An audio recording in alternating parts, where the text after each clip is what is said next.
Hello and welcome to the next instalment of making the Brenda cardigan. Okay, you might remember that I was actually making a Nigel cardigan, but the pattern is the Brenda cardigan. I'm just using Nigel wool. So I hope you got on well this week with joining your squares along one side and two sides of your squares. You should have something that looks a little bit like this. If you're making the crop version, this is the shape that you should have. If you're making the Brenda longer one, like on the front of the pattern, then you'll have an extra row along the bottom, and your sleeves will only be 2 squares because the sleeves are actually a little bit thinner. So this is actually the wrong side because we're going to fold over and it will start to look just like your cardigan. So this is the inside of the cardigan. So I've flipped it over. This is the wrong side of my squares. Okay, so I'm going to fold, as it says in the pattern, over like this, and then I'm going to fold this side along here like that, and the fold along the top here is the fold that is the top of the sleeves and the shoulders. Okay, and when we add the squares in, then they're going to go on the sides here first, and then we'll do the rest of the sleeves, and then the last bit to do, which I will do next week, finishing off, is just like the 2 squares here, which are joined in lots of different ways because they're joined to some of the squares on the front and some of the squares on the back and under the arm. Okay, but when all the other squares are in place, it will make sense where those squares go and how they join, hopefully. And if I show you and we do it step by step going round, there's only one place where the different joining can go.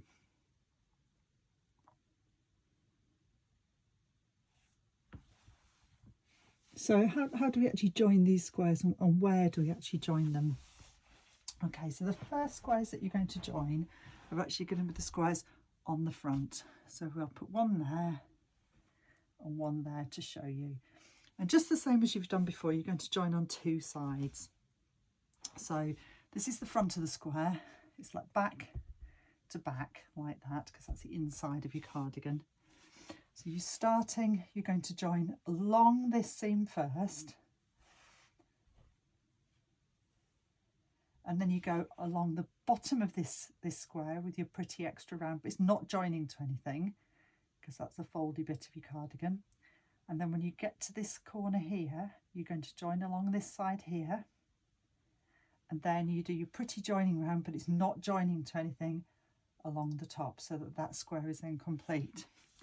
And then you're going to do the same on this side. So you're going to join along the outside edge here first, then you're going to go along the top of your square. Along here it's going to join, so it's joining to this square, and then along the bottom, and it doesn't join to anything because this is the bit of your cardigan that opens.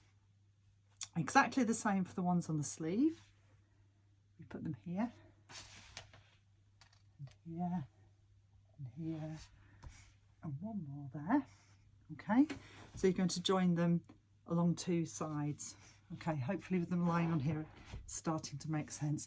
So this one is going to join along here, and then you do your pretty edge here, but it doesn't join to anything because you've got to be able to get your arm through there.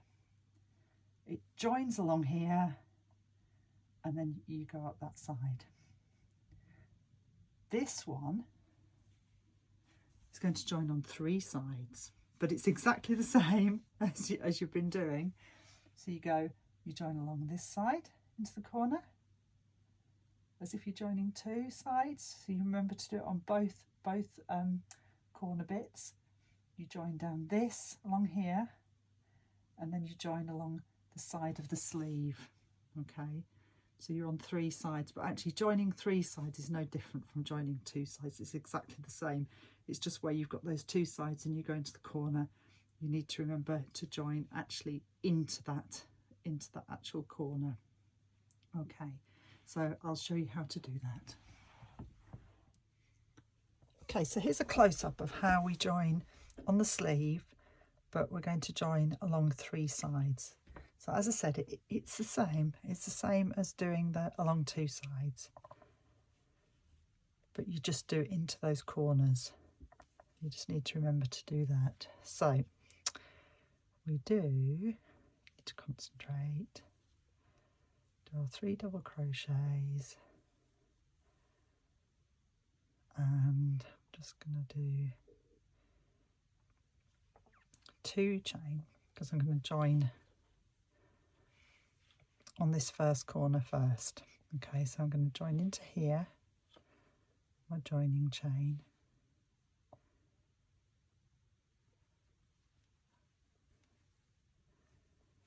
into this corner with my 3 double crochets. So we're going to work along that side, which is exactly the same as you do if you're just joining along one side. Nothing different to what you've been doing. And if you keep your work flat and keep looking at what you're doing, then hopefully it will all come together very easily. And with crochet, because you've only got 1 stitch on your hook, you've only got 1 live stitch, it really doesn't matter if you go a little bit wrong, because you can pull it back quite easily if you realise you've gone wrong somewhere, and just get it back to the right place and just try again. So we're almost at the next corner.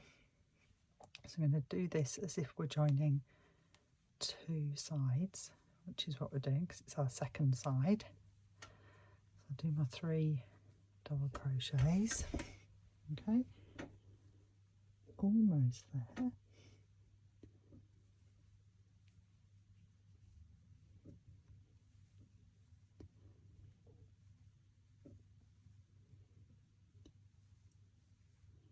Okay, so remember we're joining along 2 sides. We need to make sure that we join into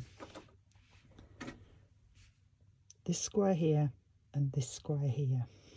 Okay, so we join into this 5 chain loop here on the square that's above it, and then we join into this 5 chain loop of this square here. So you're joining on 2 sides, so you join onto both squares on their corners. Okay, and then we're working along this side until we get to here, and then I'll show you what we do when we get to here. Okay, so we've gone along this side and we've got to the corner. So you need to join, because you're joining to 2 squares, okay? You need to join onto the corner of this one, and we're joining onto the square that's underneath. So we're joining into the corner of that one as well. So it's like joining like we did on the previous corner. We join with our chain into the first one, and one next to it there, which is actually on the underneath. What I'll do is I'll finish this corner and then I'll light down so you can have a look at it. But it's the same as any other 2 sides that you've joined. Okay, so we've done there. I'll light back down flat. And you can see, so we've joined. So here's the corner of this square. Okay, we've joined into this one, which is the square next to it. And we've joined into this one, which is the square behind it. It's the one on the other side of the sleeve. Okay, and then to finish off the sleeve, started to look quite sleeve-like, look. We carry on joining along this side and then finish off the pretty edge, but it's not joining to anything. And next week we'll do the filling in squares, which are slightly more fiddly because you're joining to 1, 2, 3, 4, 5, lots of squares, okay, front and back, but you need to get it right so that you can get your arm in, and it's a comfy underarm as well. Okay, if you're doing the Brenda pattern as actually in the pattern, the only difference is, apart from the length, the sleeves. So the sleeves are not 4 squares like that. They're not 2 squares deep. They're 1 square. I'll get it here and show you.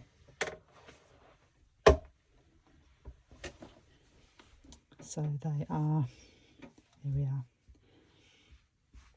So it's 1 square, deep here, and then the joining squares for the sleeves is actually one square and it's folded in half, but it's exactly the same the way you join it, but you're joining it to this one here, and then you're joining on this side here on the underneath, which when it's laid flat it will make sense. Okay, and exactly the same will happen with the square, the final square that we put in next week, which is our finishing touch.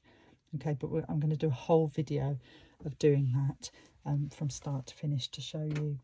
Some people have asked what the finished size of the finished cardigan is, and it's not in the pattern because the size isn't critical. It depends very much on your tension and how big your granny squares are. My granny squares, if I do a 4-round granny square here for for the small size, my squares are 9.5 centimetres plus another 3 for the joining round, so that's 12.5 for each square. The medium-sized ones are 12.5 plus 3 for the joining, so they're 15.5 centimetres across. And let me have a think, I've got it written down. The biggest ones, the largest ones, which are the 6-round granny squares, are actually 15.5 centimetres across plus the joining round, so that make them 18.5. So depending on how wide your cardigan is, if you choose to do the 5 squares, then you can multiply the size of your square by 5, because whether you do the cropped version or the standard one, the pattern is it's 5 squares across. If you want to make it bigger than that, you can add another square in. The beauty of this is it is just squares joined together, and there's no complicated shaping. It's a boxy cardigan which really does fit, and you can customize it to make it as long as you want or as cropped as you want. So I hope that's starting to make sense, and I hope you started to get something that looks quite cardigan-like, and that very soon you'll be able to wear it, because it's certainly got quite gloomy and in need of an extra layer, and this is a perfect one for an extra layer. Okay, so next week is our final one in the series, and we'll do that finishing off, and we'll talk a bit about blocking and what you do with your makes when you've made them and how you look after them. Okay, happy hooking.